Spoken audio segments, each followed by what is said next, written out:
നമസ്കാരം.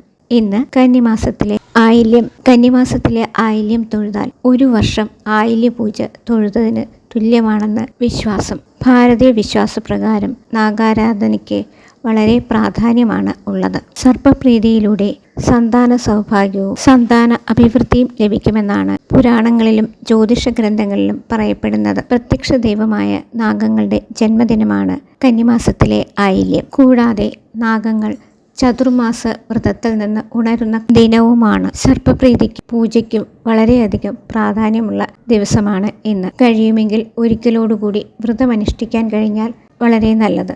നാഗദേവതാ പ്രാധാന്യമുള്ള ക്ഷേത്രങ്ങളിലെല്ലാം ഇന്ന് ആയില്യപൂജ നടക്കുന്നുണ്ട്. ആയില്യവ്രതം ആരംഭിക്കേണ്ട മാസവും കന്നിമാസമാണ്. ഈ വ്രതാനുഷ്ഠാനത്തിലൂടെ സർപ്പദോഷങ്ങളുടെ കാഠിന്യം കുറയ്ക്കാൻ കഴിയുന്നതാണ്.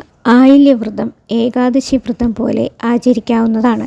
ശൈവവും വൈഷ്ണവവുമായിട്ടുള്ള നാമങ്ങൾ ആയില്യവ്രതത്തിന് ജപിക്കാവുന്നതാണ്. ഭഗവാൻ വിഷ്ണു അനന്തൻ എന്ന നാഗത്തിൽ ശയിക്കുന്നു. ജഗദീശ്വരനായ പരമശിവന്റെ കണ്ടത്തിലും ജടയിലും കൈത്തടത്തിലും കാൽത്തടത്തിലും ഒക്കെ നാഗങ്ങൾ ആഭരണങ്ങളായി വിളങ്ങുന്നു. പൊതുവെ ശൈവ ചൈതന്യമായ വാസുകിയെയും വൈഷ്ണവ ചൈതന്യമായ അനന്തനെയും നാഗരാജാക്കന്മാരായും ദേവീ ചൈതന്യത്തെ നാഗയക്ഷീഭാവത്തിലുമാണ് ആരാധിക്കുന്നത്.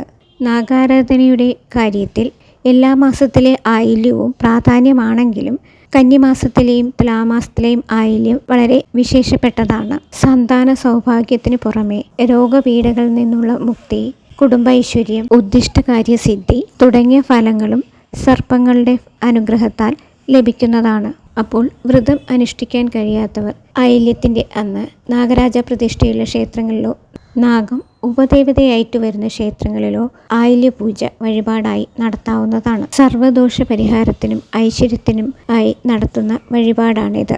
ദോഷ ദുരിതങ്ങൾ അകലാൻ നാഗങ്ങൾക്ക് മഞ്ഞൾപ്പൊടി സമർപ്പിക്കുന്നത് നല്ലതാണ്. ആയില്യം ദിവസത്തിൽ മഞ്ഞൾപ്പൊടിയോടൊപ്പം ഒരു കവർ പാലും കൂടി ഭഗവാന് സമർപ്പിക്കാവുന്നതാണ്.